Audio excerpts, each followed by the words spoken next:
Halo Tribuners, Anda sedang menyaksikan live update Tribun News edisi Rabu 1 Desember 2021. Siang ini akan kami sajikan informasi teraktual dan menarik yang akan dilaporkan secara langsung oleh reporter kami di lapangan. Bersama saya Dea Mita, inilah live update selengkapnya.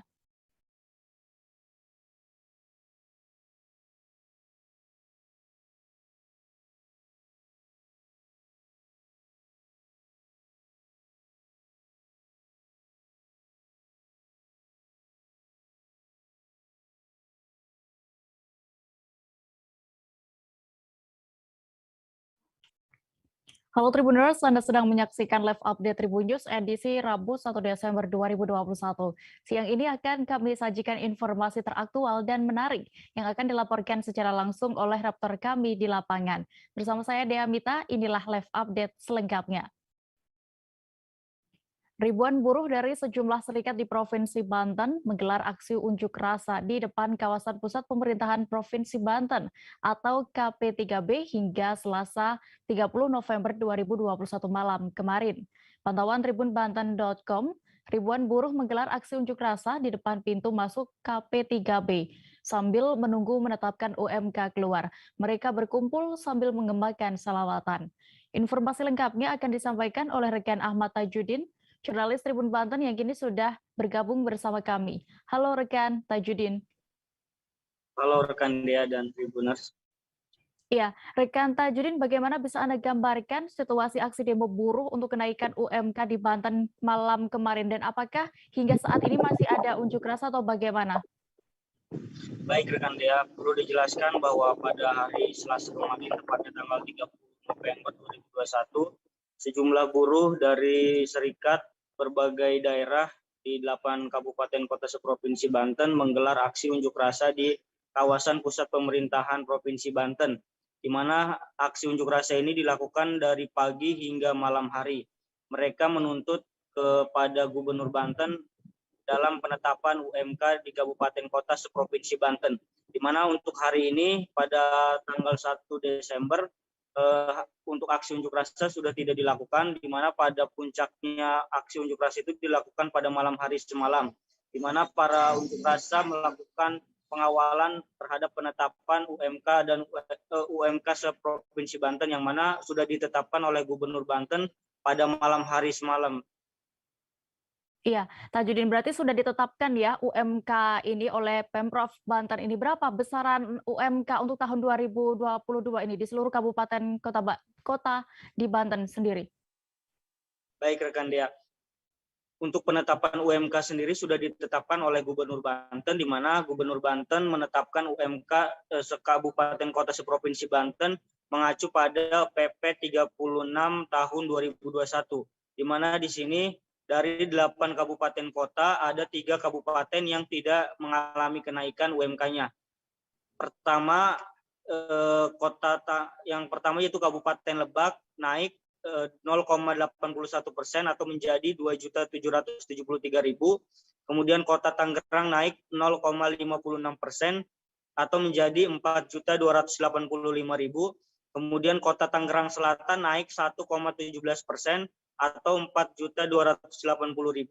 Kemudian Kota Cilegon naik 0,7% atau setara dengan 4.340.000. Kemudian Kota Serang naik 0,52% atau setara dengan 3.850.000, sementara tiga kabupaten lainnya seperti Kabupaten Serang, Kabupaten Pandeglang, Kabupaten Tangerang itu tidak mengalami kenaikan, di mana Kabupaten Serang tetap di 4.200.000, sementara Kabupaten Pandeglang tetap di 2.800.000 dan Kabupaten Tangerang sendiri tetap di 4.230.000 dia. Iya. Lalu bagaimana tanggapan dari para buruh ini dengan penetapan UMK di Banten? Apakah kecewa atau bagaimana, Tajudin? Baik rekan Dea, perlu diketahui bahwa aksi unjuk rasa yang dilakukan para buruh ini terjadi hingga malam hari, di mana mereka menolak akan penetapan UMK yang dilakukan oleh Gubernur Banten. Para buruh menolak akan penetapan yang dilakukan oleh Gubernur Banten, di mana Gubernur Banten menetapkan UMK ini hanya mengacu pada PP 36 tahun 2021, di mana menurut kesepakatan dari pihak buruh sendiri, rencananya Pemprov Banten akan menaikkan sekitar 5,4%. Namun hal itu tidak dilakukan oleh Gubernur Banten, sehingga para buruh di Provinsi Banten merasa kecewa dan mereka mengancam akan mogok kerja pada hari Kamis hingga hari Jumat besok. Selain itu, Baik. pihak buruh juga mengatakan bahwa setelah penetapan ini masih ada waktu untuk bisa direvisi oleh Gubernur Banten, sehingga para buruh akan terus berupaya melakukan tuntutan-tuntutan itu agar bisa tercapai oleh Gubernur Banten dan bisa direvisi untuk besaran UMK tahun 2022 mendatang, Dea. Baik, terima kasih rekan jurnalis Tribun Banten untuk laporan Anda. Selamat kembali bertugas, rekan Ahmad Tajudin. Kita beralih ke informasi berikutnya, Tribuners. Sebuah mobil milik tahanan lapas perempuan kelas 2B Jambi bernomor polisi B7050 PPB terlibat kecelakaan adu banteng bersama mobil bus Transi Ginjai berplat nomor BH7400AU. Kecelakaan itu terjadi di Jalan Lintas Timur, Desa Sekenan, Kecamatan Sekenan, Kabupaten Muaro Jambi. Untuk mengetahui lebih detailnya sudah bergabung bersama kami rekan jurnalis dari Tribun Jambi, ada Hasbi Sabirin yang akan menyampaikan laporan lengkapnya. Halo rekan Hasbi. Halo, selamat siang rekan Dia. Ya, rekan Hasbi, bagaimana bisa Anda informasikan kronologis dari kecelakaan ini bisa terjadi? Ya, baik rekan Dia dan semua pemirsa Tribunat. Pada Selasa kemarin memang terjadi sebuah peristiwa kecelakaan di Jalan Lintas Timur, tepatnya di Desa Sekernan, Kecamatan Sekernan, Kabupaten Muaro Jambi. Yang mana dalam kecelakaan itu melibatkan satu unit mobil tahanan milik lapas perempuan kelas 2B Jambi dengan satu unit mobil bus Trans Ginjai. Ya, yang mana bisa saya jelaskan kronologis kejadian. Mobil Trans Ginjai ini membawa penumpang sebanyak 37 orang dari arah Kota Jambi menuju ke Seneti. Dari arah berlawanan tiba-tiba dari arah Seneti melaju kencang juga sebuah mobil tahanan lapas membawa 13 orang penumpang. Tiba-tiba di TKP mobil Trans Ginjai itu ingin mendahului mobil yang berada di depannya, ngambil jalur sebelah kanan. Saat itu juga tabrakan terjadi. Ya, akibat tabrakan itu dia mobil Trans Ginjai itu terbanting ke sebelah kiri jalan, sementara mobil bus tahanan lapas perempuan itu terbalik di lokasi kejadian. Begitu, ya. Ya, rekan Hasbi, berapa total korban dalam peristiwa kecelakaan ini, masing-masing dari bus Trans Ginjai dan juga mobil bus tahanan? Dan apakah ada korban jiwa dalam peristiwa ini? Ya, baik rekan Dia. Atas peristiwa itu masing-masing kendaraan mengalami korban. Untuk Trans Ginjai itu ada sekitar 37 orang dan satu sopir yang menjadi korban akibat kecelakaan itu. Sementara mobil tahanan lapas itu ada sejumlah 12 orang penumpang dan satu sopir yang mengalami korban. Ya, perlu saya jelaskan juga di sini, di mobil yang dikendarai oleh pegawai lapas itu sendiri berisi ada Kepala Lapas Perempuan Jambi, Triana Agustin. Mobil itu sendiri dikendarai oleh Kepala Keamanan Penjagaan Lapas Perempuan Jambi, Yuli Wirdina. Sementara sopir dari bus Trans Ginjai itu sendiri dikendarai oleh Muhammad Rahim yang membawa 37 orang pegawai negeri yang bekerja di pemerintahan Kabupaten Muaro Jambi. Begitu ya. Iya, Hasbi. Lalu bagaimana untuk kondisi para korban saat ini? Ya, perlu saya informasikan juga, dari total keseluruhan korban yang mengalami kecelakaan itu ada sebanyak sekitar 51 orang. Mengalami cedera atau luka yang cukup parah itu terdapat di pegawai lapas perempuan kelas 2B Jambi, yang mana sopirnya itu sendiri sebagai kepala keamanan lapas mengalami patah di tulang kakinya. Saat ini sudah mendapat perawatan di rumah sakit yang berada di Kota Jambi. Sementara kalapasnya itu sendiri yang menumpangi mobil tahanan lapas itu mengalami patah di bagian kelingking jarinya. Nah, sementara untuk penumpang dari bus Trans Ginjai itu tidak mengalami luka-luka dan cedera yang cukup parah. Dan saat ini semua korbannya sudah berhasil dievakuasi. Informasi terakhir yang saya himpun pada hari ini, perkembangan dari kondisi korban dari pegawai lapas itu, ada yang masih pusing, ada juga yang masih beristirahat. Semua pegawai yang terlibat kecelakaan itu hingga hari ini belum masuk ke wilayah kerjanya, begitu ya.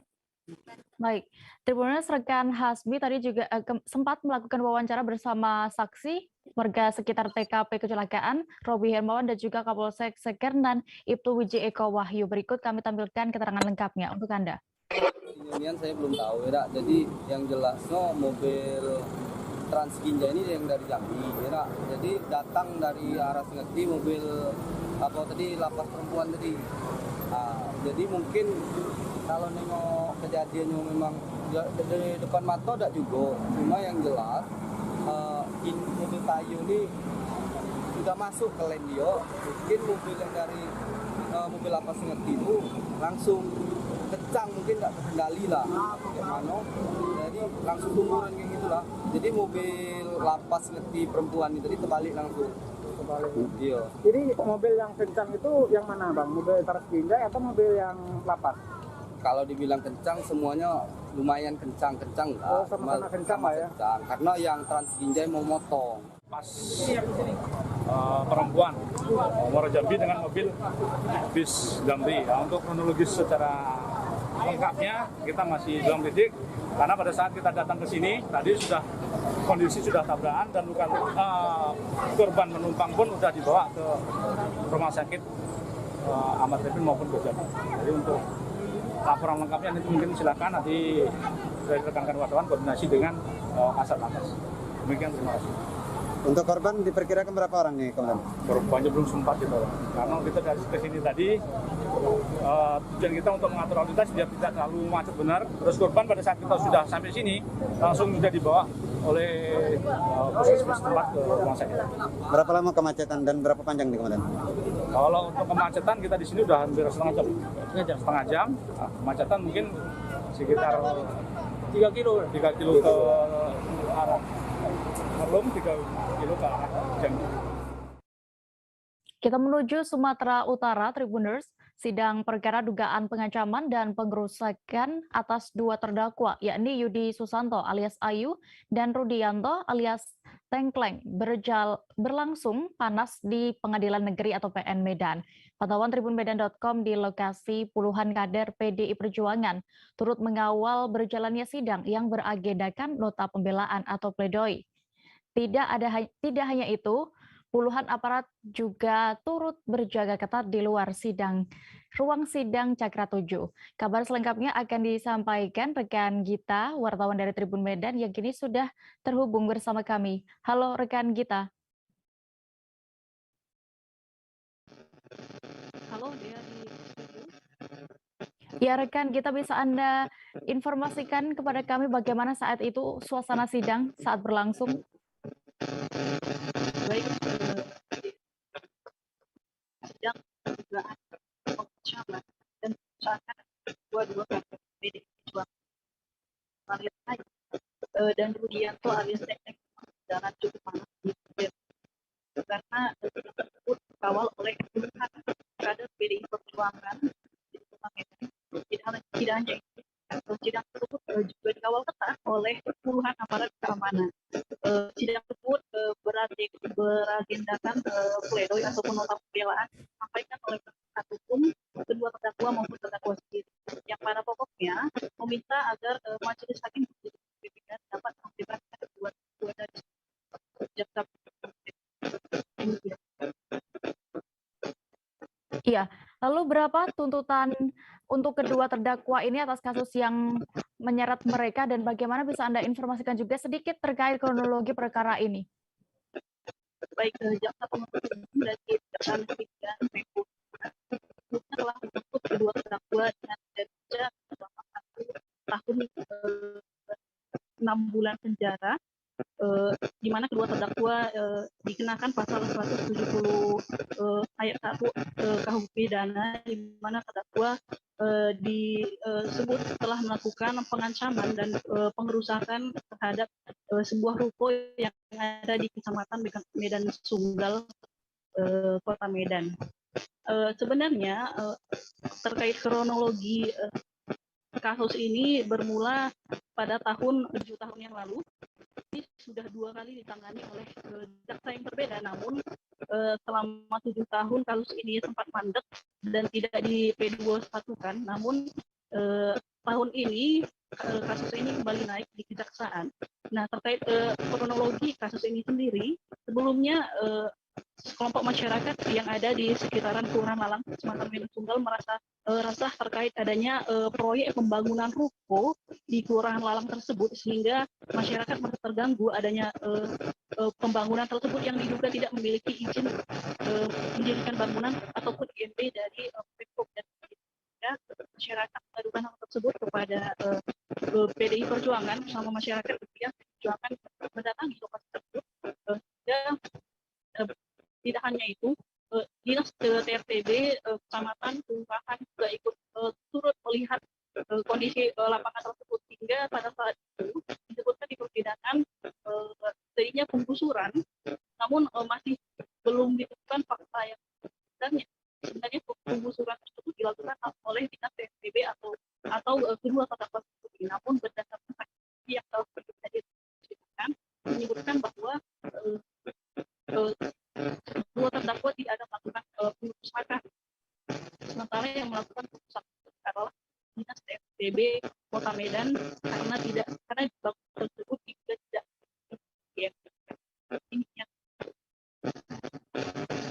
Lalu apakah masih akan ada sidang lanjutan ya rekan kita? Baik, berdasarkan hasil rapat sidang sebelumnya beragendakan ke depan yang akan digelar pekan depan. Sebelumnya juga dalam sidang sebelumnya terdapat dua anggota DPRD yang turut hadir dalam sidang hari ini. Mereka meminta agar majelis hakim dapat membuatkan kedua kalinya dan akan menyurati para petinggi partai PDIP pusat untuk menjadikan kasus ini menjadi perhatian khusus. Ya, baik, Tribuners, berikut akan kami tampilkan keterangan dari dua terdakwa dan juga penasihat hukum mereka dan juga mantan Komandan Satgas PDIP Sumatera Utara selengkapnya.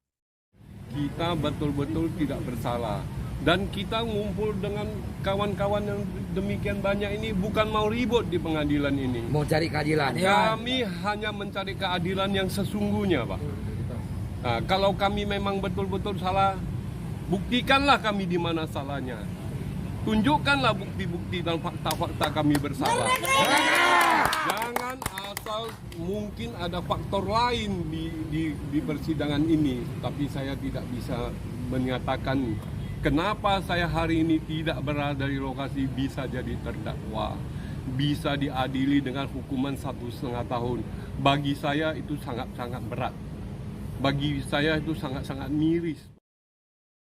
Di dalam nota pembelaan kita, Bang, di nota pembelaan itu dinyatakan bahwa terdakwa si Tekleng dan si Ayu pada saat itu si Tekleng tidak melakukan pengerusakan, kemudian si Ayu tidak di TKP. Bagaimana dasarnya jaksa menuntut bahwa si Ayu melakukan pengancaman dan si Tekleng melakukan pengerusakan?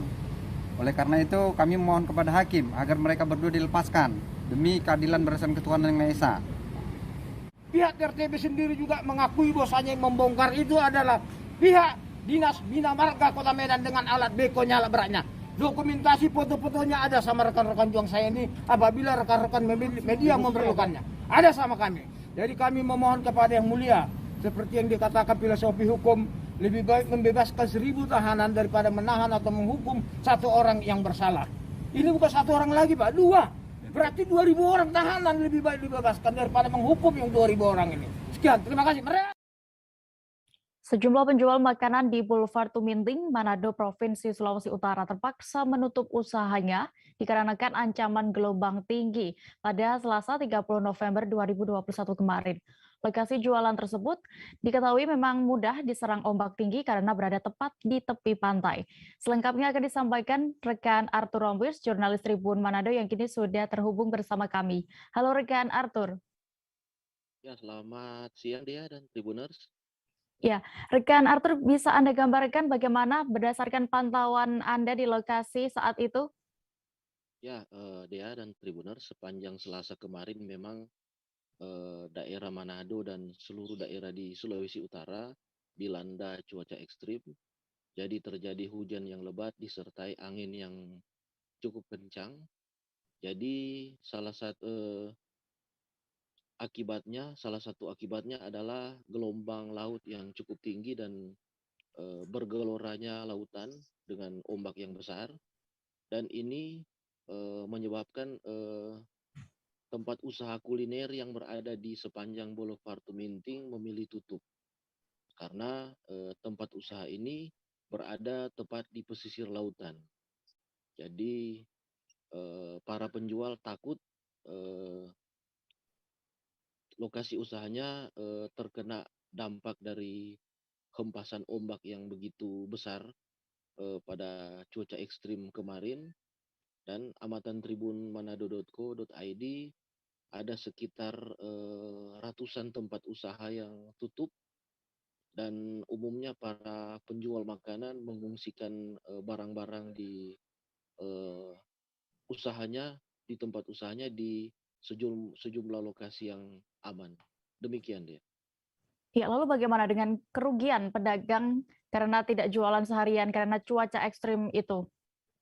Ya, dari pedagang Tribun Manado.co.id sempat melakukan wawancara dengan sejumlah pedagang, dan mereka mengaku sangat rugi karena keuntungan per hari dalam usaha kuliner di situ mencapai jutaan rupiah. Jadi mereka dirugikan dengan tidak memperoleh penghasilan dalam sehari yang bisa mencapai jutaan rupiah. Dan ada juga sejumlah pedagang yang kiosnya mengalami rusak ringan karena dihempas ombak besar dalam peristiwa kemarin itu. Jadi seperti itu, Mbak Dea. Baik, terima kasih rekan Arthur Rombes untuk laporan Anda langsung dari Manado. Selamat bertugas kembali. Kita menuju ke Jawa Tengah. Komunitas pecinta hewan memberikan apresiasi kepada Polres Sukoharjo karena berhasil menggagalkan penyelundupan anjing di Kartasura, Sukoharjo. Relawan Dog Meat Free Indonesia sekaligus anggota dari Rumah Difabel Meong, Sheila Rahmaputri menyebut bahwa masih banyak warung olahan daging anjing di Kota Solo. Pihaknya pun meminta pemerintah Kota Solo tegas dalam menangani warung olahan daging anjing tersebut. Detail informasinya akan disampaikan oleh rekan wartawan kami dari Tribun Solo. Ada Agil Tri Setiawan yang kini sudah bergabung bersama kami. Halo rekan Agil.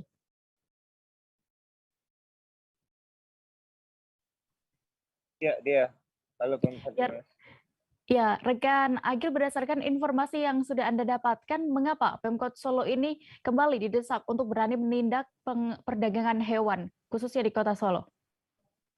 Ya, dari komunitas pencinta hewan sendiri, Meat Lovers Free Indonesia yang berada di Solo Raya, kembali menyerukan untuk pelarangan konsumsi daging anjing, yang mana bahwasanya di Kabupaten Sidoarjo sendiri pada bulan April lalu dari Satpol PP Kabupaten Sidoarjo telah menggencarkan untuk membatasi atau menutup warung-warung olahan daging anjing.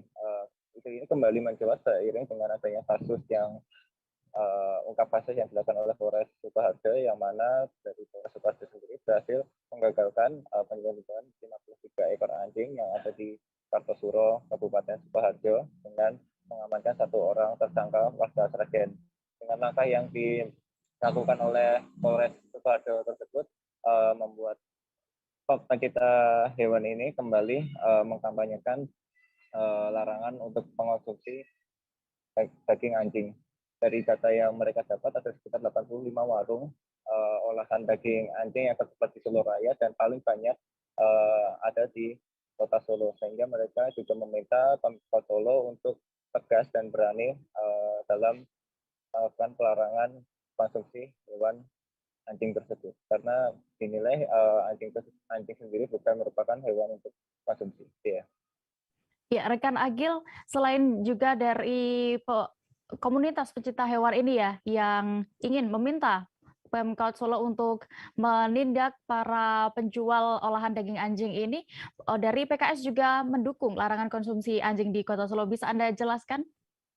Ya, dari Pemkot sendiri saat ini belum memiliki regulasi untuk melarang konsumsi hewan anjing ini. Namun dari fraksi PKS Kota Solo bahwasanya mereka mendukung adanya larangan konsumsi daging anjing, sehingga mereka beranggapan jika aturan tersebut tidak harus berupa peraturan daerah atau perda, namun bisa juga berupa surat atau SK dari Wali Kota Solo. Dari PKS sendiri juga mendorong agar Pemkot Solo juga berani menindak tegas atau berani melakukan langkah-langkah untuk pencegahan konsumsi daging anjing. Ya, baik. Terima kasih rekan Agil, dan berikut Tribuners akan kami tampilkan hasil wawancara rekan jurnalis kami bersama Sheila Rahmaputri selaku salah satu relawan Dog Meat Free Indonesia dan juga Kapolres Sukoharjo AKBP Wahyu Nugroho Setiawan. Selengkapnya. Pemberian apresiasi kepada Bapak di sini Polres Sukoharjo, hal ini bisa mencontohi ya, memberi contoh kepada wilayah-wilayah lain untuk bertindak tegas terhadap perdagangan anjing-anjing, terutama dari wilayah luar Jawa Tengah, Jawa Barat. Itu wilayah yang terdeteksi dengan rabies paling parah misalnya. Maka kami di sini pemberian terima kasih sekali kepada Polres Sukoharjo untuk penangkapan 53 ekor anjing dalam sebuah truk, dan satu anjing didapatin sudah mati dikarenakan dalam perjalanan dia alami dehidrasi, lalu belum juga dia sebelumnya kena sakit, maka dia stres, kemudian meninggal satu ekor, dan ada 52 ekor sudah diselamatkan dan dibawa ke Jakarta Bogor. Pak, ini kelompok dari mana, Pak? Kami kelompok dari Rudi Meong, Pulau Jateng, serta Pergerakan Pro Stereo. Dan tanggapannya, Dan? Ya, ini tadi kita menyambut kedatangan 4 tamu dari komunitas cat lovers ya. Tentunya kami mengucapkan terima kasih atas dukungannya teman-teman dari komunitas ini yang telah memberikan apresiasi dan dukungan kepada kita terhadap penegakan hukum yang kita lakukan kemarin terhadap perdagangan anjing ya, yang untuk tujuan konsumsi.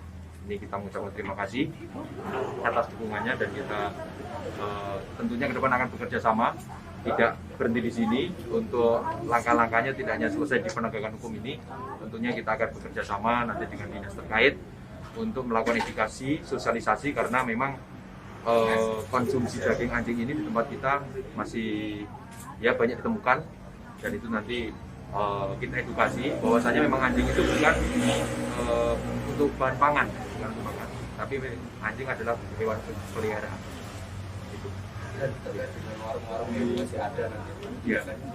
Ya itu tadi, nanti untuk warung-warung ini kita lebih pendekatan secara humanis, artinya kita edukasi ya, karena tentunya kalau penegakan hukum dari sudut yang pedagang besarnya gitu, pedagang besar kita lakukan penegakan hukum, tapi untuk warung-warung yang di end usernya itu nanti bisa kita lakukan sosialisasi, edukasi biar mereka tidak melakukan kegiatan itu. Oke. Kami jeda sejenak Tribuners dan akan kembali dengan informasi pilihan lainnya. Tetaplah di Live Update. Oke, apa kabar Bang Arif di sini untuk strateginya? Ya, kalau saya sendiri di Jumip 37 ini yang semalam baru mulai, saya udah pasti. Sebenarnya aku nggak ngerasa itu penangkapan atau penggerbegan atau apapun itu. Karena gini loh, posisinya aku kriteria. Jadi kita mengenal disebut dengan stroke yang tidak berdarah dengan stroke yang berdarah.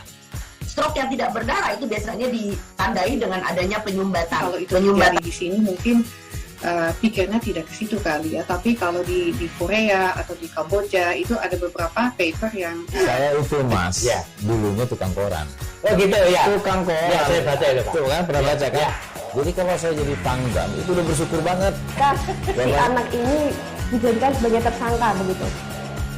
Ya, kalau ini kita bicara yang di luar kasus Sebongombo ya. Dikenal dengan nama hujan shower, di mana terdapat batas jelas antara daerah hujan dan tidak hujan yang biasanya terjadi pada fase awal mature stage atau tahap Berbahaya dewasa. itu Kang.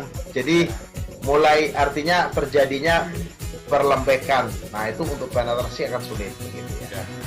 Dok, saya ini menurut saya memang tidak mudah, bukan urusan tanah diambil. Kalau misalnya Amerika Serikat sekarang, Rasulullah mengatakan dalam sebuah hadis bahwa berpuasa di 6 hari Syawal itu. Oke, apa kabar Bang Arif di sini untuk strateginya? Kalau saya sendiri di Jumip 37 ini yang semalam baru mulai, Apa yang saya dirasakan udah Kak Fernita? sebenarnya aku nggak ngerasa itu penangkapan atau penggerbegan atau apapun itu. Karena gini loh, posisinya aku kriteria. Jadi kita mengenal disebut dengan stroke yang tidak berdarah dengan stroke yang berdarah. Stroke yang tidak berdarah itu biasanya ditandai dengan adanya penyumbatan. Kalau itu terjadi di sini mungkin pikirnya tidak ke situ kali ya. Tapi kalau di Korea atau di Kamboja itu ada beberapa paper yang Saya itu Mas, dulunya tukang koran. Oh gitu ya. Tukang koran. Ya, saya baca itu, Pak. Tuh kan pernah baca kan? Jadi kalau saya jadi pangdam itu udah bersyukur banget. Si anak ini dijadikan sebagai tersangka begitu. Ya, kalau ini kita bicara yang di luar kasus Sebongombo ya. Dikenal dengan nama hujan shower, di mana terdapat batas jelas antara daerah hujan dan tidak hujan yang biasanya terjadi pada fase awal mature stage atau tahap Berbahaya dewasa. itu Kang. Jadi mulai artinya terjadinya perlembekan. Nah itu untuk penetrasi akan sulit begitu ya. Dok, saya ini menurut saya memang tidak mudah, bukan urusan tanah diambil. Kalau misalnya Amerika Serikat sekarang, Rasulullah mengatakan dalam sebuah hadis bahwa berpuasa di 6 hari Syawal itu. Oke, apa kabar Bang Arif di sini untuk strateginya? Kembali di live update, kita menuju ke kabar berikutnya. Kepolisian daerah Aceh melalui Ditres Narkoba berhasil mengungkap kasus narkotika jenis sabu-sabu seberat 100 kg. Polda Aceh juga berhasil menciduk 3 tersangka jaringan internasional. Para pelaku merupakan jaringan internasional Indonesia-Malaysia yang diungkap dalam bulan November 2021 kemarin. Informasi lengkapnya akan disampaikan oleh wartawan kami dari Serambi News. Ada rekan Subur Dani yang kini sudah bergabung bersama kami. Halo rekan Dani. Ya, halo Dea. Selamat siang. Iya, bisa Anda informasikan siapa identitas dari ketiga tersangka yang ditangkap ini? Ya, Dea. Polda Aceh kemarin ya, tepatnya Selasa 30 November, di penghujung bulan November melakukan pengungkapan kasus di mana kasus ini sudah lama diintai oleh tim Ditres Narkoba Polda Aceh dan dalam pertengahan November kemarin tim berhasil mengintai salah satu jaringan internasional kasus narkoba yang selama ini terjadi di Aceh. Dan dalam pengungkapan tersebut polisi berhasil menangkap 3 tersangka yang mana ketiga-tiganya merupakan masyarakat Aceh dari 2 kabupaten kota di Aceh. Ketiga tersangka yaitu D, MB, dan H. Dan saat ini ketiga tersangka sudah ditahan, Dea. Iya, rekan ini tadi juga sempat ya saya singgung bahwa mereka ini merupakan kurir ataupun penyeludup sabu-sabu jaringan internasional. Bisa Anda informasikan lebih detailnya? Ya, Dea, sebagaimana disampaikan oleh Kapolda Aceh Irjen Pol Ahmad Haidar dalam konferensi pers pengungkapan kasus kemarin, ketiga tersangka ini setelah diperiksa benar sebagai jaringan internasional yang melibatkan 2 negara, Malaysia dan Indonesia. Sebagaimana juga kita ketahui Dea bahwa Aceh memang salah satu pintu masuk narkoba ke Indonesia saat ini, dan polisi hingga saat ini terus melakukan berbagai antisipasi untuk menghalau barang haram atau narkoba itu masuk ke Aceh. Dan narkoba yang dibawa ini, informasi yang kita himpun dari kepolisian, merupakan jaringan internasional dengan produsen itu di kawasan Thailand dan sekitarnya, Dea. Iya, lalu apa penekanan dari Kapolda Aceh terkait pengungkapan ini? Ya, Kapolda Aceh dan beserta jajarannya, Dea, tentunya sangat berterima kasih kepada semua tim yang telah bekerja keras mengungkapkan kasus ini, bukan hanya kepada pihak kepolisian, juga kepada instansi lainnya seperti Bea Cukai, dan Kapolda memastikan Polda Aceh akan terus menghalau ataupun mengantisipasi, mengintai kasus-kasus narkoba yang ada di Aceh. Kapolda juga mengungkapkan dengan tertangkapnya 3 tersangka kemarin, setidaknya masyarakat Aceh yang terselamatkan dalam kasus narkoba ini mencapai 500.000 generasi, Dea. Baik, terima kasih rekan jurnalis Serambi News, rekan Suburdani untuk informasi Anda langsung dari Aceh. Selamat bertugas kembali. Kita beralih ke Provinsi Papua, Tribuners. Menjelang Hari Raya Natal dan Tahun Baru 2022, personel gabungan TNI Polri melaksanakan apel siaga di Kabupaten Mimika. Pihak keamanan akan terus menjaga situasi Kamtibmas menjelang Hari Raya Natal dan Tahun Baru yang akan datang.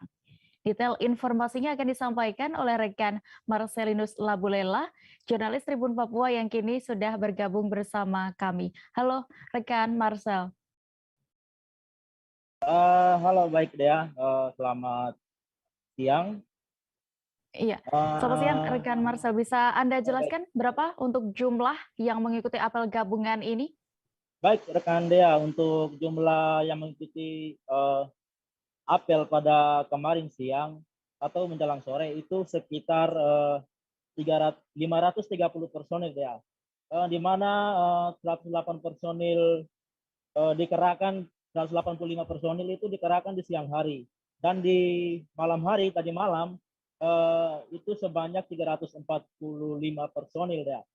Jadi untuk total seluruh personil yang ada di Timika baik TNI Polri untuk mengamankan situasi jelang Natal dan Tahun Baru itu sebanyak 530 personil rekan dia. Begitu. Iya. Lalu antisipasi apa dalam informasi yang sudah Anda dapatkan ini? Antisipasi yang nantinya dilakukan pihak keamanan menjelang Natal dan Tahun Baru 2022. Baik ya, untuk antisipasi memang pihak pemerintah atau pihak TNI Polri lebih fokus kepada penanganan di mana menjaga Kamtibmas seperti di wilayah atau daerah-daerah di Timika atau khususnya di Kabupaten Timika yang dianggap rawan. Di mana seperti di distrik Tembagapura, yaitu yang merupakan objek vital PT Freeport Indonesia, itu sudah dijaga oleh satuan-satuan tugas dari Satgas dari berbagai unsur TNI dan Polri. Begitupun di tempat lain di Kota Timika seperti daerah-daerah yang dianggap rawan itu juga terus dilakukan antisipasi menjelang Natal dan Tahun Baru. Begitu rekan Dea. Oke, terakhir rekan Marcel, apakah nanti pihak keamanan tetap rutin melakukan patroli ini? Baik rekan Dea, untuk melakukan patroli selama Natal dan Tahun Baru, dan perlu saya sampaikan bahwa untuk menjelang hari ini 1 Desember juga pihak kepolisian dan TNI Polri yang ada di lokasi, yang ada di Timika tetap melakukan patroli rutin guna mengidentifikasi secara dini daerah-daerah yang dianggap rawan ya. Namun untuk ke depan tetap dilakukan hingga ada keputusan resmi dari pihak Polda Papua atau Polri yang ada di pusat, mengingat selama Natal dan Tahun Baru yang akan berlangsung sudah masuk dalam bulan di mana masa Advent ya, jadi di mana pihak personil gabungan TNI Polri tetap selalu siaga dalam menjaga situasi Kamtibmas yang ada di Kabupaten Mimika. Begitu rekan Dea. Baik, terima kasih rekan Marcelinus untuk laporan Anda langsung dari Papua. Selamat kembali bertugas. Baik, rekan Dea. Kita beralih ke informasi berikutnya. Warga melakukan aksi blokade jalur koridor pertambangan nikel PT Noninis Fajar Mineral atau KFM di Desa Tuntung, Kecamatan Bunta, Kabupaten Banggai, Sulawesi Tengah. Aksi ini berlangsung ricuh dengan polisi saat warga tengah menyampaikan tuntutan kepada pihak perusahaan. Untuk mengetahui lebih detailnya sudah bergabung bersama kami, wartawan dari Tribun Palu ada rekan Asnawi Zikri yang akan menyampaikan laporan. Halo rekan Asnawi. Ya, Dea.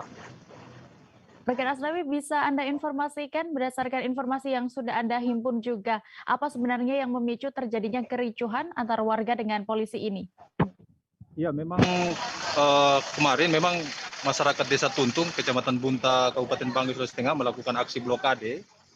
Aksi blokade itu kemudian dibongkar paksa oleh pihak kepolisian karena dianggap menghalang-halangi aktivitas pertambangan.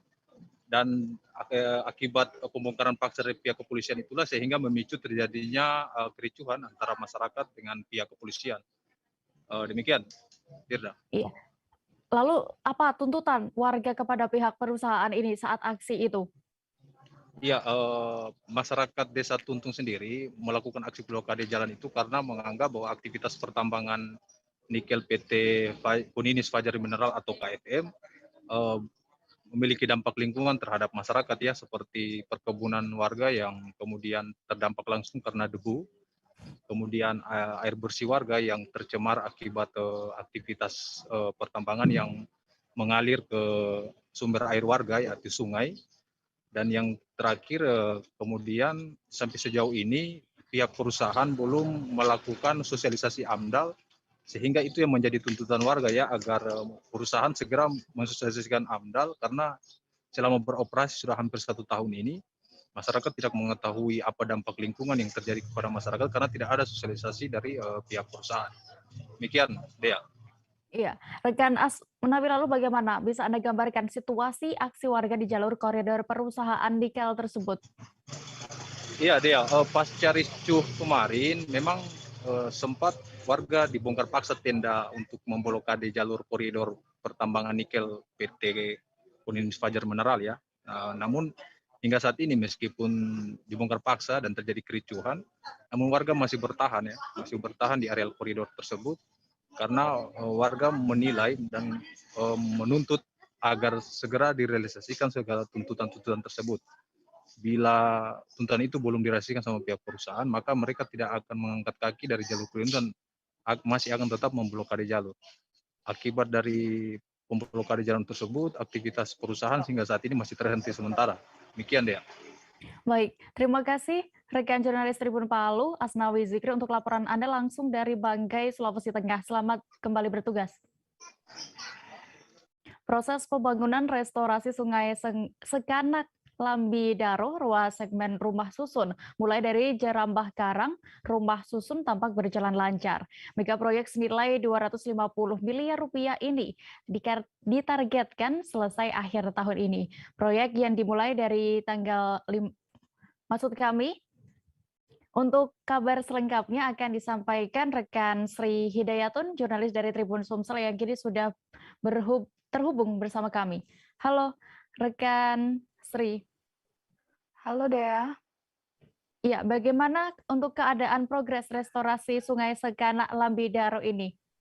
Iya, Dea, bisa kami laporkan untuk progres restorasi Sungai Sekanak Lambi Daro ruas rumah susun yang dimulai dari rumah susun sampai Jerambah Karang ini sudah hampir 92% telah proses pengerjaannya. Dan sisa tinggal 8% lagi, tinggal dalam langkah percepatan untuk penyelesaiannya, Dea. Iya, lalu ini tadi juga sempat ya saya singgung bahwa ditargetkan akan selesai akhir tahun ini. Tepatnya apakah sudah ada di bulan apa? Karena ini juga sudah Desember ya.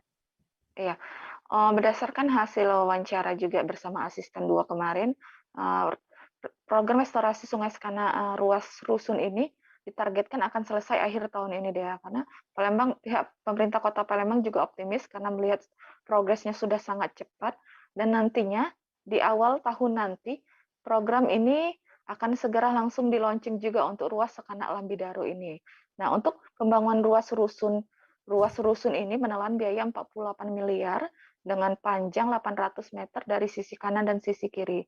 Nah, setelah ini akan juga dilanjutkan lagi ruas tim menuju radial sepanjang 1,5 kilometer dengan biaya 98 miliar deh.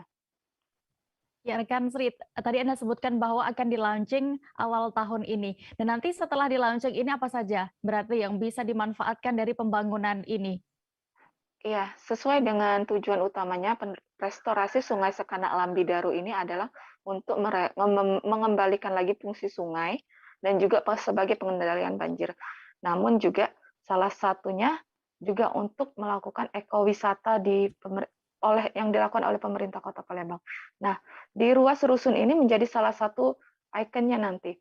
Nantinya di sana akan dibuat semacam taman di ruas sisi kanan dan sisi kiri, dan akan dibuat gazebo, rumah komunitas peduli sungai, dan juga UMKM juga bisa akan ada di situ deh.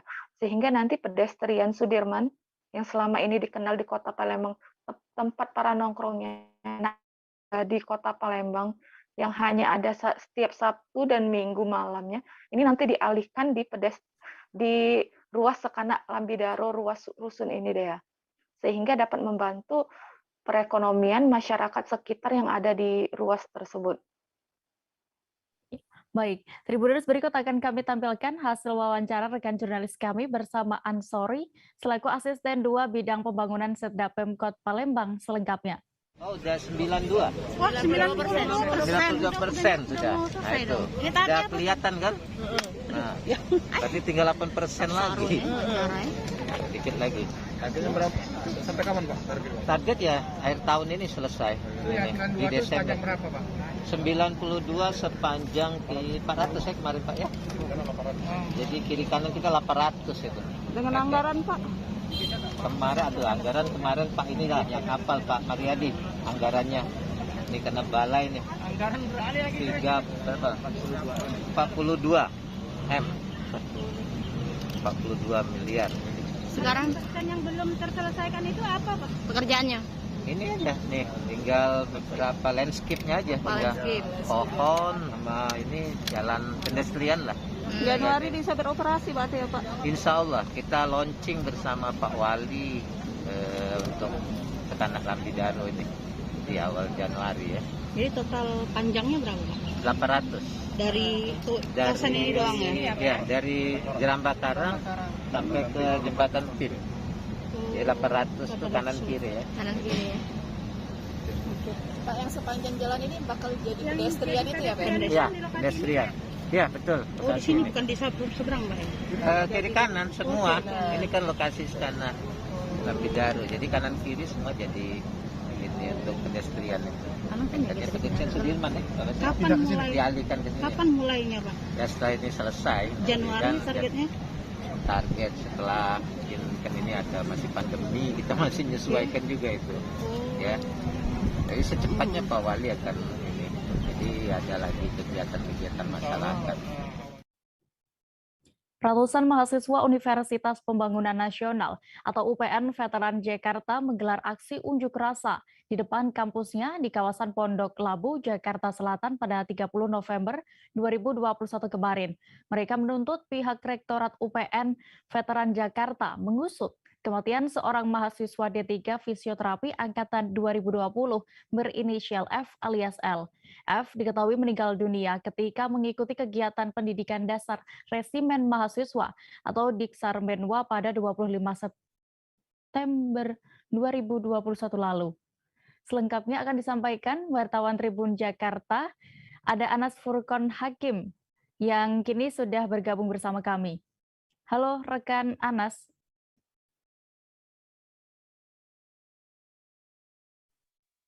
Iya, Dea.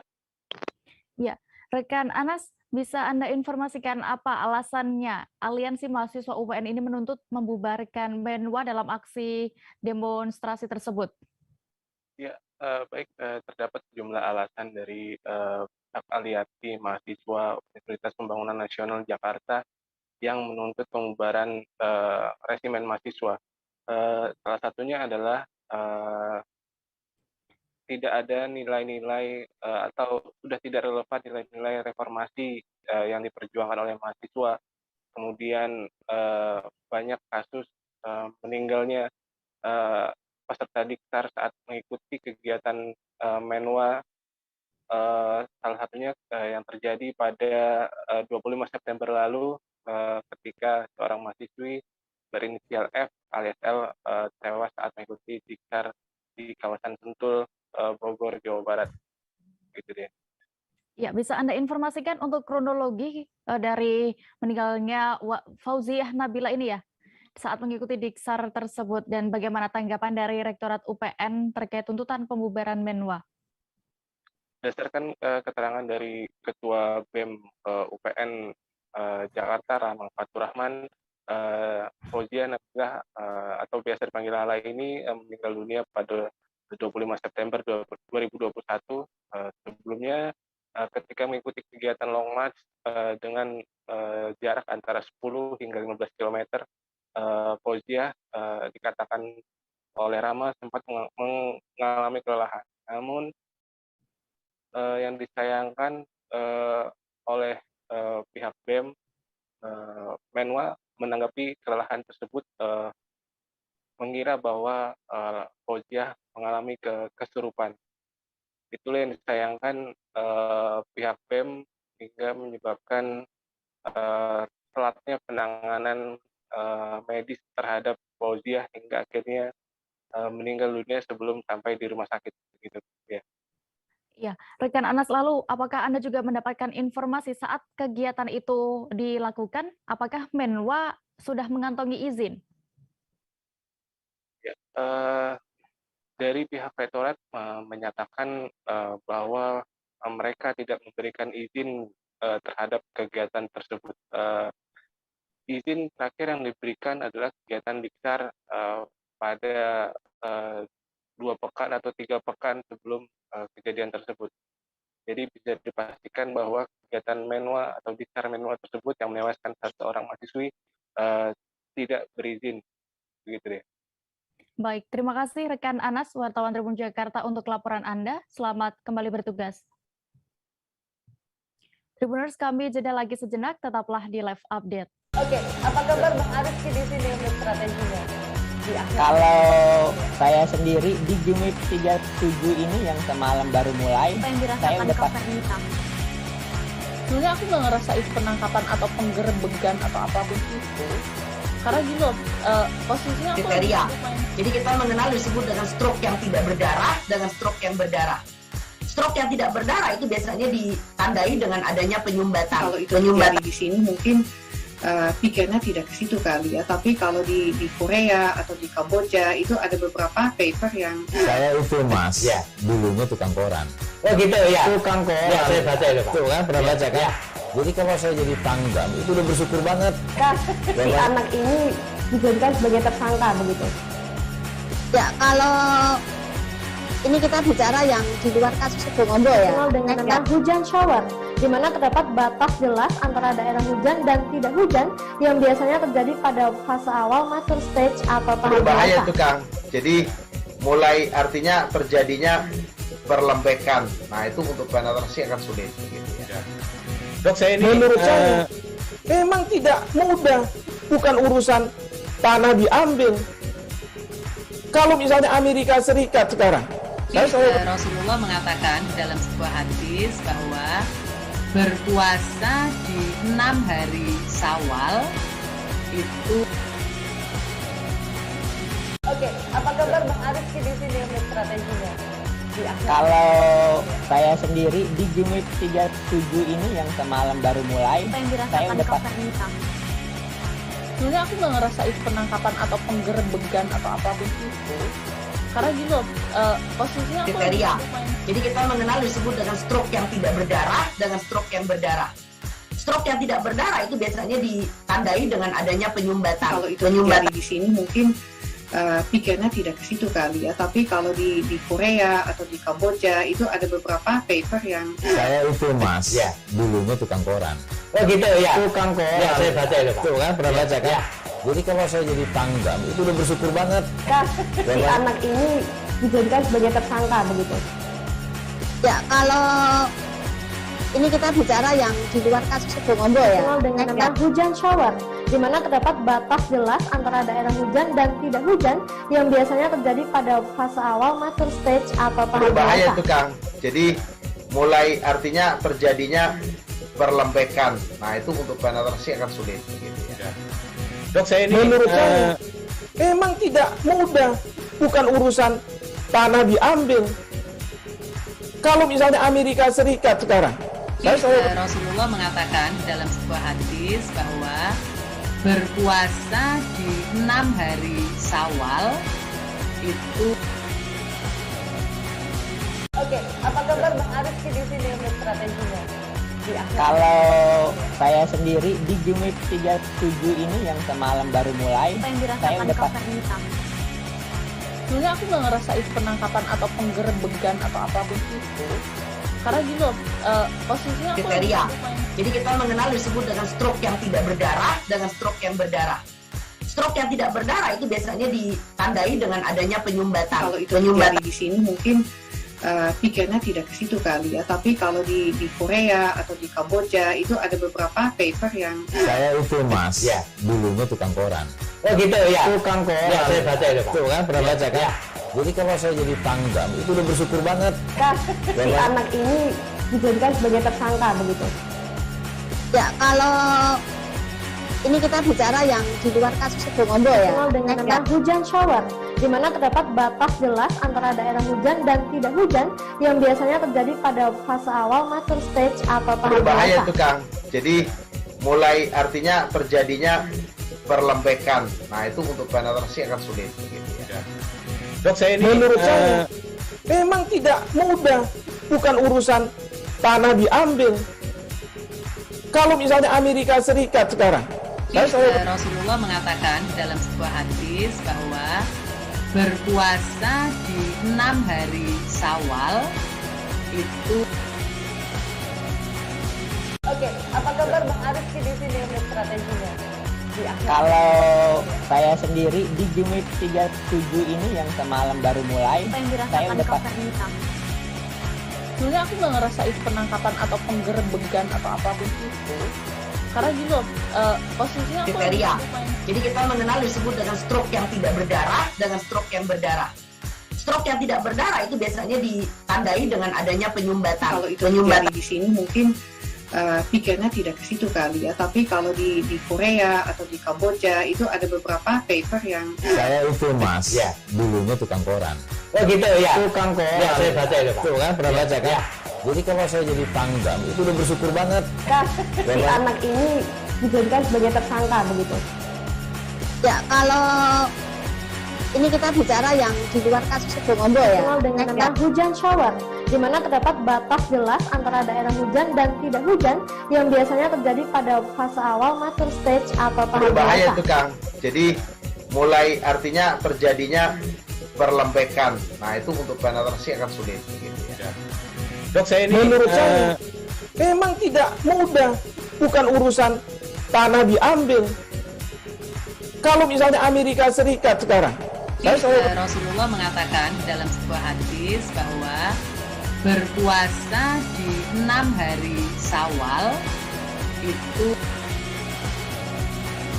Oke, apa kabar Bang Ariski di sini untuk strateginya? Kalau saya sendiri di Jumip 37 ini yang semalam baru mulai, saya udah sebenarnya aku nggak ngerasa itu penangkapan atau penggerebegan atau apapun itu, karena gini loh, posisinya aku kriteria. Jadi kita mengenal disebut dengan stroke yang tidak berdarah dengan stroke yang berdarah. Stroke yang tidak berdarah itu biasanya ditandai dengan adanya penyumbatan. Kalau itu terjadi di sini mungkin pikirnya tidak ke situ kali ya, tapi kalau di Korea atau di Kamboja itu ada beberapa paper yang saya itu mas, ya dulunya tukang koran. Oh gitu ya. Tukang koran. Ya, saya baca itu Pak. Tuh kan pernah baca kan? Jadi kalau saya jadi tanggam itu udah bersyukur banget. Si anak ini dijadikan sebagai tersangka begitu? Ya, kalau ini kita bicara yang di luar kasus Sebongombo ya. Dikenal dengan nama hujan shower, di mana terdapat batas jelas antara daerah hujan dan tidak hujan yang biasanya terjadi pada fase awal mature stage atau tahap berbahaya dewasa. itu Kang. Jadi mulai artinya terjadinya perlembekan. Nah itu untuk penetrasi akan sulit. Gitu ya. Dok, saya ini menurut saya memang tidak mudah. Bukan urusan tanah diambil. Kalau misalnya Amerika Serikat sekarang, Rasulullah mengatakan dalam sebuah hadis bahwa berpuasa di 6 hari Syawal itu. Terima kasih Anda masih menyaksikan live update Tribun News. Kita menuju ke informasi berikutnya dari Provinsi Riau. Wali Kota Pekanbaru, Firdaus, meninjau langsung proses swab test terhadap kontak erat di SMB IT Abdurrab Islamic School atau AIS. Ia ingin memastikan kondisi penanganan COVID-19 di Sekolah Islam Terpadu Jalan Bakti, Kota Pekanbaru tersebut. Apalagi ratusan orang kontak erat terhadap pasien positif COVID-19 menjalani isolasi di 2 gedung asrama sekolah. Informasi lengkapnya akan disampaikan oleh rekan Fernando Sikumbang, jurnalis Tribun Pekanbaru yang kini sudah bergabung bersama kami. Halo rekan Fernando.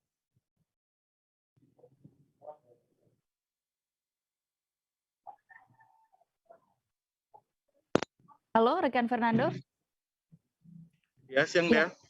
Rekan Fernando, bisa Anda ceritakan bagaimana untuk kondisi di klaster sekolah dan penanganan yang sudah dilakukan saat ini?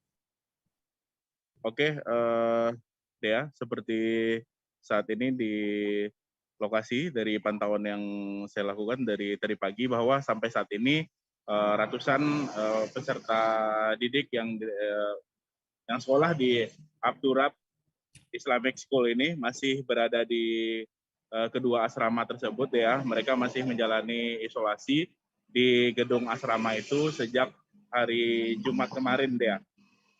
Dan mereka sampai saat ini memang belum ada kepastian dari pihak Dinas Kesehatan maupun dari pihak kepolisian terkait rencana pemindahan para peserta didik dan juga sejumlah kontak erat dari pasien COVID-19 di klaster Abdurrab Islamic School ini. Sampai siang ini masih belum ada kepastian untuk dipindahkan ke rumah sakit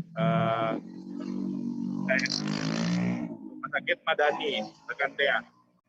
Iya. Dan informasi ya.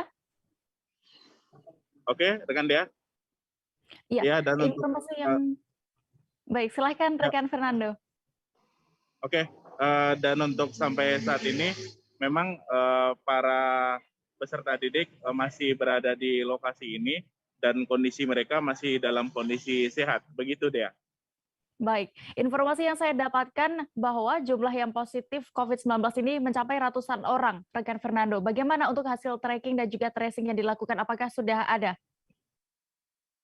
Oke, Dea, jumlah orang kontak erat yang sampai saat ini terdata oleh pihak Dinas Kesehatan dari klaster Abdurrab Islamic School jumlahnya mencapai 440 orang kontak erat yang sudah menjalani tes swab. Dan dari data tersebut sebanyak 127 orang kontak erat dinyatakan terkonfirmasi positif COVID-19. Dan mereka sampai saat ini masih menjalani isolasi secara mandiri di kedua gedung sekolah yang memiliki asrama tersebut, Dea. Dan mereka sampai saat ini masih berada di lokasi isolasi untuk sementara, dan rencananya memang hari ini bakal menjalani swab ulang untuk kontak erat yang kondisinya pada awal kemarin saat dilakukan swab ulang mereka hasilnya negatif. Bila nanti mereka hasilnya positif, maka bakal melanjutkan isolasi di gedung asrama sekolah tersebut. Bila hasilnya negatif, mereka baru diperbolehkan pulang. Jumlahnya sekitar 200 orang lebih yang bakal menjalani swab ulang tersebut ya. Iya, lalu informasinya juga ada siswa ataupun yang kontak erat ini menjalani perawatan di RSD Madani. Bagaimana untuk kebenaran itu, rekan Fernando? Untuk saat ini memang untuk rencana pemindahan masih belum dilakukan ya, karena pantauan dari kami di lapangan sampai saat ini masih belum ada kelihatan ambulans maupun tim dari Dinas Kesehatan maupun tim Satgas yang melakukan persiapan terkait rencana pemindahan para peserta didik dan juga sejumlah guru yang dinyatakan positif COVID-19 dan saat ini masih menjalani isolasi di kedua gedung asrama tersebut ya. Sampai saat ini masih menanti jadwal karena sampai saat ini pihak Dinas Kesehatan masih belum memberikan keterangan secara resmi terkait rencana pemindahan tersebut. Hal itu memang disampaikan oleh Wali Kota Pekanbaru terkait rencana karena dipastikan nantinya para peserta didik dan juga guru dan juga staf sekolah tersebut yang dinyatakan positif nantinya bisa mendapat pelayanan kesehatan lebih baik selama berada di RSD Madani dibandingkan berada di isolasi yang berlangsung di asrama sekolah selama beberapa hari ini, Dea. Baik, Tribuners, rekan Fernando juga sudah melakukan wawancara bersama Wali Kota Pekanbaru, Firdaus, terkait hal ini. Berikut kami tampilkan keterangan lengkapnya untuk Anda. Nah, kita sudah sepakat tadi, itu juga kita harapkan juga dukungan dari orang tua dan juga pihak sekolah. Jadi dengan mewakili pihak sekolah, legal, Pak Armades beserta guru dan juga pembina, anak-anak yang masih positif ini akan kita rawat di Rumah Sakit Madani, ya kan? Jadi untuk sementara datanya masih ada sekitar 50-an ya, dari 113 yang lalu. Nah, mudah-mudahan ini bisa cepat untuk memutus mata rantai. Jadi kita juga mengevaluasi anak-anak yang sudah pulang ke rumah. Ini juga kita, baik yang di dalam wilayah Pekanbaru, ini juga untuk telusuri kontak erat, tracing. Ini Satgas Pekanbaru itu melakukan tracing kepada kontak erat. Termasuk juga yang di luar Kota Pekanbaru. Karena ada juga yang dari Kabupaten Siak, dari Kota Dumai. Nah ini kita juga Satgas Pekanbaru dengan Satgas Kabupaten Kota juga informasi. Termasuk Pak Kapolresta. Tentunya perintah Kapolda lah untuk seluruh Riau. Nah, Kapolresta Pekanbaru, Kapolresta Dumai dan Siak yang diperkira tadi anak pulang ke sana, itu kita harapkan juga untuk tracing, ya kan, untuk memastikan kontak erat dan keluarga yang menerima siswa itu mudah-mudahan semua dalam keadaan sehat. Sejumlah pedagang pasar di Kota Kendari, Sulawesi Tenggara mengeluhkan harga minyak goreng kemasan merangkak naik. Tak hanya itu saja, bahkan beberapa pedagang juga mendengar kabar bahwa harga minyak goreng akan naik lagi pada tanggal 1 Desember 2021 hari ini. Dampak kenaikan tersebut pun turut dirasakan pedagang di Pasar Andonohu dan Pasar Korem Kota Kendari, Sulawesi Tenggara.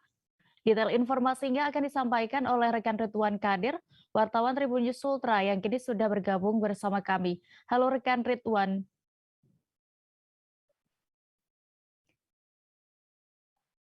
Halo rekan Ridwan. Ya, rekan Dea.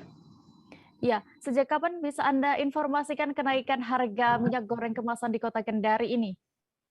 Ya, berdasarkan keterangan dari penjual yang ada di Pasar Andonohu dan juga Pasar Korem, Kota Kendari, Sulawesi Tenggara, kenaikan harga minyak goreng kemasan itu naik sejak 2 minggu hingga 1 bulan yang lalu. Kemudian untuk harga untuk minyak goreng curah itu sejak setahun yang lalu itu tidak lagi ada stok sehingga mereka tidak lagi menjual minyak goreng curah. Untuk harganya sendiri, untuk minyak goreng kemasan untuk 1 liternya itu dari harga 18.000 naik menjadi 22.000, sementara untuk ukuran 2 liter itu dari harga 38 naik menjadi 42.000. Kembali ke rekan dia.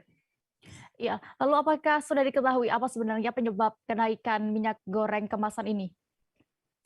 Ya, berdasarkan keterangan dari penjual yang ada di Pasar Rondau dan juga Pasar Korem, mereka tidak mengetahui secara pasti apa penyebab kenaikan harga minyak goreng kemasan tersebut. Namun berdasarkan keterangan dari mereka, harga minyak goreng sudah naik dari grosir di mana mereka membeli.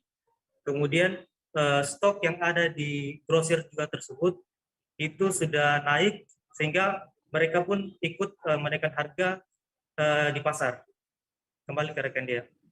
Iya, rekan Ridwan, Anda sudah sempat juga ya mendatangi dan berbincang dengan para pedagang di pasar. Ini bagaimana keluhan para pedagang itu? Ya, keluhan pedagang yang ada di pasar, kedua pasar di Kota Kendari tersebut, itu mereka mengeluhkan sejak naiknya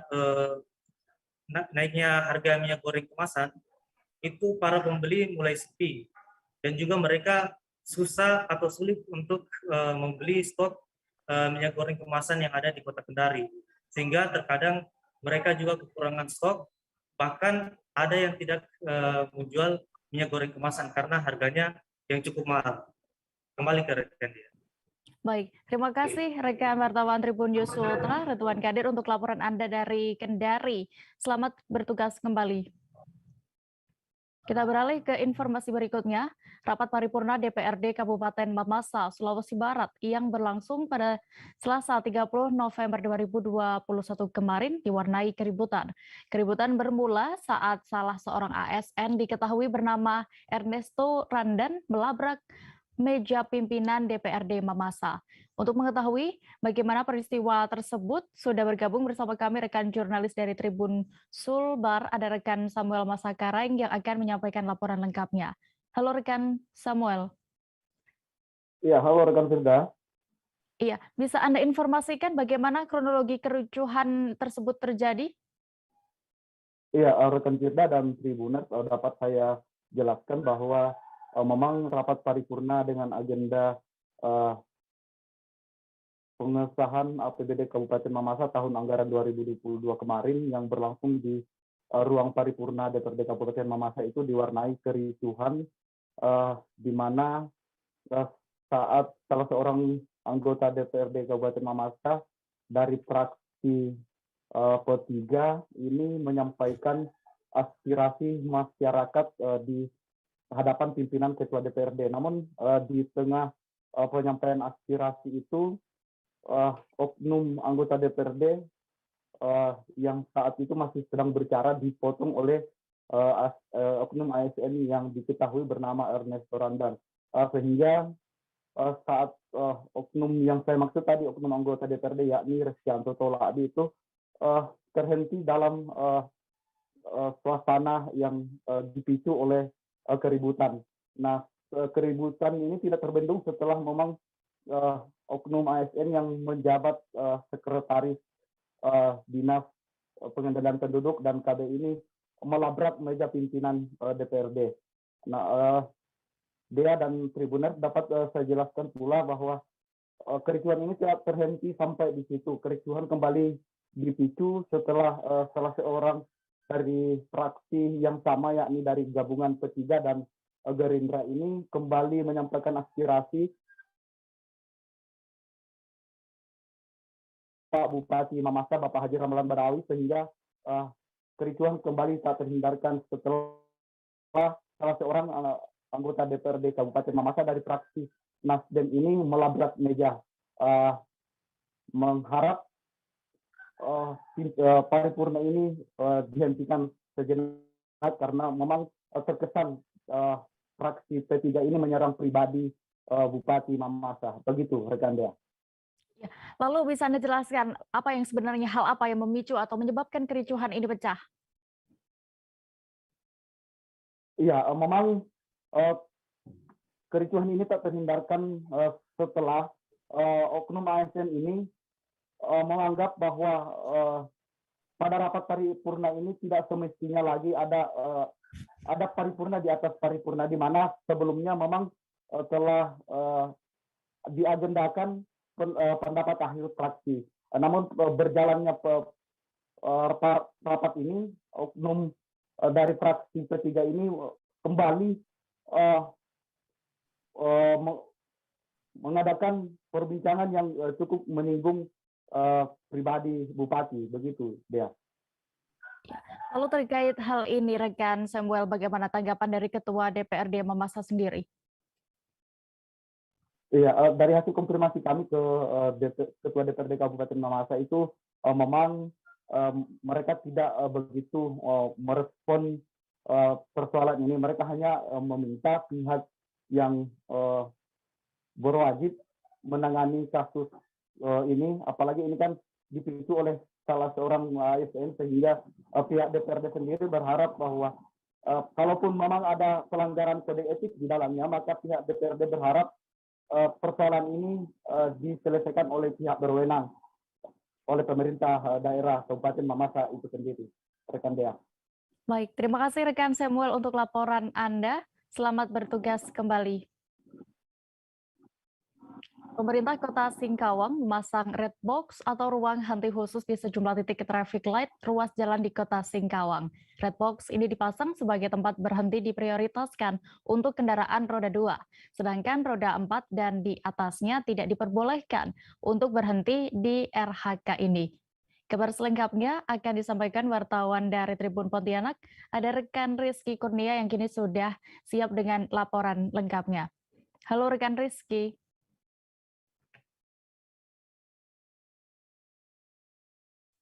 Ya, halo dia. Ya, rekan Rizky, bisa Anda jelaskan lebih dalam tentang RHK ini? Ya, jadi untuk dia dan juga Tribuners, memang belum lama ini pemerintah Kota Singkawang melalui Dinas Perhubungan Kota Singkawang itu memasang RHK di sejumlah titik, yakni di persimpangan Jalan Diponegoro dan Jalan Firdaus, kemudian di Jalan Diponegoro dengan Jalan Gunung Merapi atau di dekat Hotel Mahkota di Kota Singkawang. Nah, memang dari setiap persimpangan di ruas jalan di dekat lampu traffic light atau lampu merah itu memang dipasang ruang henti khusus atau RHK ataupun red box untuk pengendara roda 2 berhenti. Jadi ketika nanti sedang menunggu lampu merah ataupun mengantri lampu merah, jadi pengendara roda 2 ini memiliki ruang khusus untuk mengantri begitu. Sedangkan untuk mobil itu nanti berada di belakang kendaraan roda 2. Nah, berdasarkan informasi yang kami dapatkan dari Dinas Perhubungan, memang dibangunnya ataupun dipasangnya RHK ini sebagai supaya untuk menertibkan arus lalu lintas yang memang saat ini diperkirakan ataupun dari pantauan mereka sudah semakin ramai, begitu dia. Iya. Lalu apakah ada sanksi bagi pelanggar peraturan ini?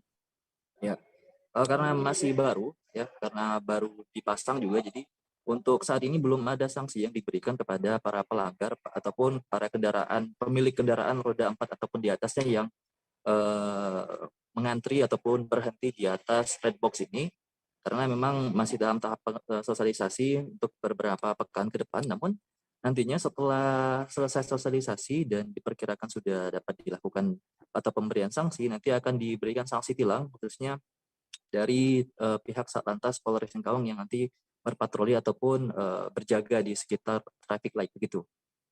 Ya, terakhir Rizky, apakah dari pemerintah akan menambah nantinya jumlah RHK ini? Ya, kami juga sudah mengonfirmasi hal tersebut. Ya, memang rencana ke depan memang akan dipasang RHK di seluruh traffic light di Kota Singkawang, ada beberapa belas begitu ya. Namun untuk saat ini baru 2 saja di sekitar Jalan Diponegoro, persimpangan Diponegoro. Nah, untuk kedepannya mungkin akan mereka anggarkan kembali, karena untuk tahun ini anggaran untuk pemasangan RHK ini memang dari Dinas Perhubungan sangat terbatas, begitu ya. Baik, Tribuners, terkait hal ini rekan Rizky juga sudah mewawancarai Kepala Bidang Lalu Lintas Haryadi. Berikut keterangan lengkapnya kami tampilkan untuk Anda. Bersama dengan Kemenhub melaksanakan pemasangan red box ataupun RHK di Kota Singkawang. Di Singkawang ini ada 2 titik yang sudah kita laksanakan di persimpangan Jalan Diponegoro dan simpang Jalan Jenderal. Bang, untuk bagi pelanggar memang ada sanksi atau gimana sih Bang itu Bang? Untuk sementara kita sosialisasi terkait adanya RHK ini karena banyak pengendara yang masih belum paham ataupun masih bingung terkait pemberhentian di red box ini. Jadi untuk kendaraan roda 4 harus di luar itu.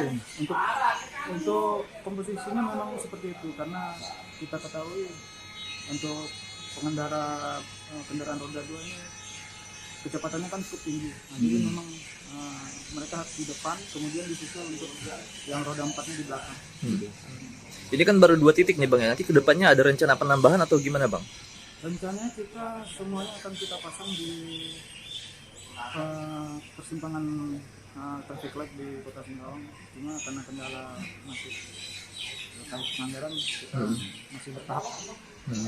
Sementara yang sudah berlaku di simpang Kota dan simpang depan Hotel Mahkota. Minta sedikit himbauan Bang untuk pengendara Bang. Jadi kita dari Dinas Perhubungan menghimbau untuk mentaati lampu dan marka yang sudah kita pasang karena kita untuk mengutamakan keselamatan di jalan raya. Federasi Serikat Pekerja Metal Indonesia atau FSPMI Provinsi Lampung menuntut Pemprov Lampung merevisi angka upah minimum provinsi atau UMP tahun 2022. Puluhan anggota FSPMI menyampaikan tuntutan itu dalam unjuk rasa di depan kantor Gubernur Lampung. Dalam aspirasinya, FSPMI meminta Pemprov merevisi angka UMP dengan menaikkan hingga 7-10%. Selengkapnya akan disampaikan rekan Bayu Saputra, jurnalis Tribun Lampung yang kini sudah bergabung bersama kami. Halo rekan Bayu.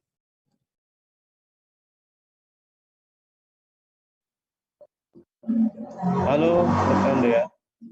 Ya, rekan Bayu bisa Anda sampaikan berapa angka UMP 2022 ini yang sebelumnya sudah ditetapkan Pemprov Lampung sebenarnya dan juga berapa persen kenaikannya dari UMP tahun sebelumnya?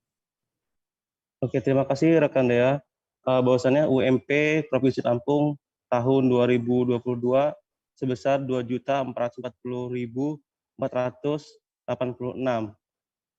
atau mengalami kenaikan 0,35% dari tahun sebelumnya Rp2.432.001 atau naik 8.484. Begitu rekan Dea.